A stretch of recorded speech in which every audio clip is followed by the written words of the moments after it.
My name is Lester Spence. I'm an associate professor of political science and Africana studies.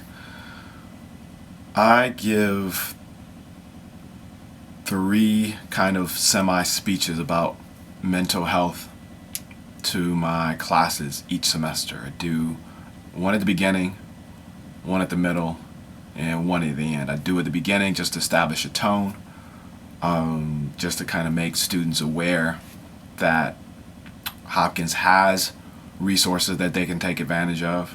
And then I do it during the middle and the end because to the extent that there are moments during the semester where students are probably more likely to have challenges, that's probably more likely to happen around midterms and finals, which is when your academic load probably is at their peak as far as semester.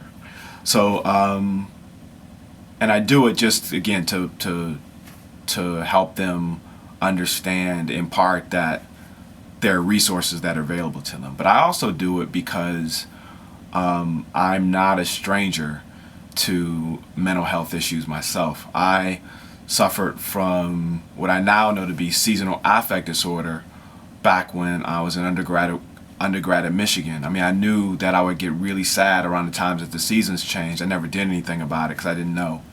I didn't necessarily have the language for it.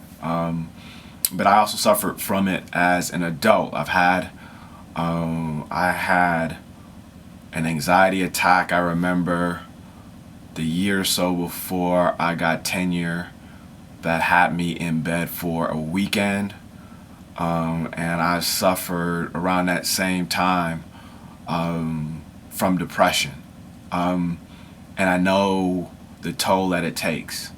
And I was able to get out of it in part because I had people around me who loved me and who kind of affirmed me and who gave me space to talk about it, in part because of medication, but I wasn't on medication that long.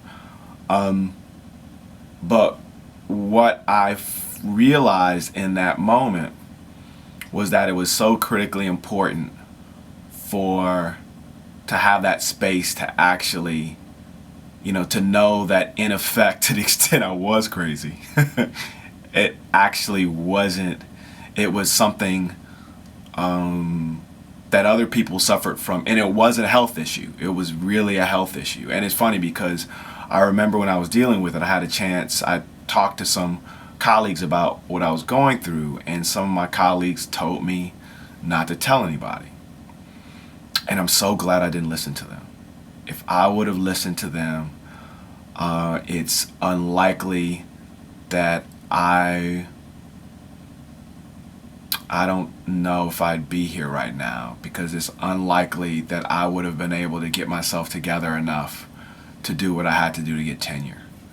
And it's unlikely if that language would have stuck, that idea that you kind of suck it up and don't tell anybody. It's unlikely that I would be talking to students in general about it, and it's close to impossible that I'd be here, so to speak, talking to you about it. Hopkins does have a number of resources that I've pointed students to.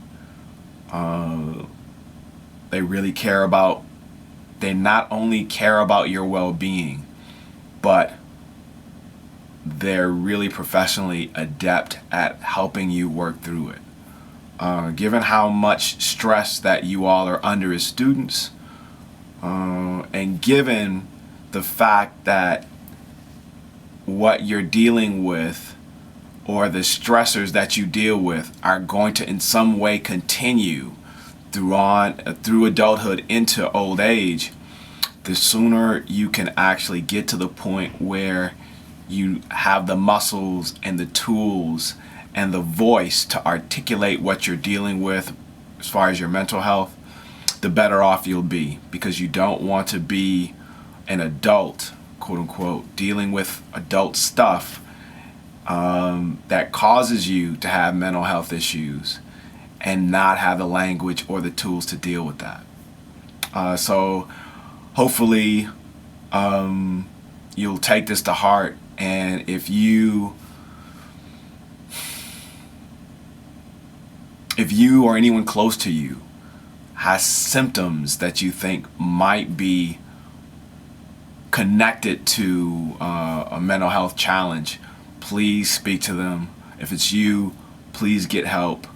Understand that you're not alone. Understand that this isn't something that you can or even should handle by yourself. On that note, again, my name is Lester Spence. I'm an associate professor of political science and Africana studies.